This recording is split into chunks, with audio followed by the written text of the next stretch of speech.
Welcome to Northside 101, where Northside experts explain complex medical terms and procedures. Today's expert, Dr. Allison Dupont. Today, Dr. Dupont will be discussing extracorporeal membrane oxygenation, also known as ECMO. What is ECMO? It's a device that removes blood from a patient, oxygenates it, takes carbon dioxide out, and puts it back in. We use ECMO in patients whose bodies are unable to perform the function of the lungs and or the heart. So what the heart does is it pumps blood around the body, and in doing so, it provides oxygen to the tissues of the body. If the heart is not working, ECMO can take over for the heart. Likewise, if the lungs are not working and a ventilator is not enough support, we can put a patient on ECMO to perform the function of the lungs. And ECMO can also perform the function of both organs together as well. Who is the ideal patient for ECMO? ECMO is used for the most critically ill patients. We use ECMO in patients who have failed conventional therapies, patients who are on a ventilator, for example, with severe lung injury from the flu, COVID-19, or other potential injuries to the lungs. So ECMO is used for the very sickest of the sick patients. What patients should not receive ECMO? For example, a patient that could not or would not receive a blood transfusion if we needed to give blood. We frequently have to give blood to these patients. Patients who don't have a long life expectancy. There are some contraindications to it, so it is not for every patient. When is ECMO used? ECMO isn't really an alternative to conventional medical therapy, so we always will try conventional medical therapy and support first, such as a ventilator, medications, and other devices that can support the heart or lungs. If those don't work, then ECMO is a backup strategy, and it is not a treatment. It's important to understand that ECMO is there to support the patient as the heart and or lungs recover. And it is not a cure for any disease or illness. It is a support mechanism.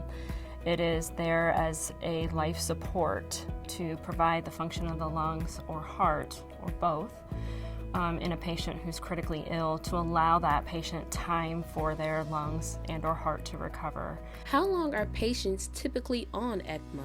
It's kind of hard to know sometimes. We have some patients that recover very quickly, depending on what their initial disease process was. Some of them are only on ECMO for 24 or 48 hours, and then there's others who may be on ECMO for close to a month, and there have been some patients even longer than that. So it really depends on the patient and the disease process, and with ECMO, it's kind of a marathon, not a sprint, is what I like to tell the patients' families. We take everything day by day, and things can change on a daily basis. How does ECMO work? This is essentially the entire setup here. In the hospital room, this device would be sitting on a cart, and there would be a small heater underneath it that's keeping the blood at the right temperature for the patient. But essentially, this is what does all the work right here. The way that it works is there's tubing. These tubes are are connected to the patients via the cannulas that will be put in either the neck or the groin or both. So these actual tubes are not stuck in the patient, but they are attached to the tubes that are in the patient. The one that's labeled with the blue strip removes the deoxygenated blood. So blue for blue blood that's deoxygenated. And the oxygenated blood is returned to the patient through the one that's labeled with the red tape. And you can actually see a difference when you're watching the pump work. You can see the darker blood coming out and bright red blood going back in. So the back of the device is where you can see the oxygenator. So this is the membrane oxygenator that the blood will go through. So the blood comes through the tube, goes through this oxygenator here, and then comes back out as oxygenated blood. And what this membrane oxygenator does is it adds the oxygen into the blood, but it's also removing the carbon dioxide. So it's doing the full function of the lungs. It's called a membrane lung.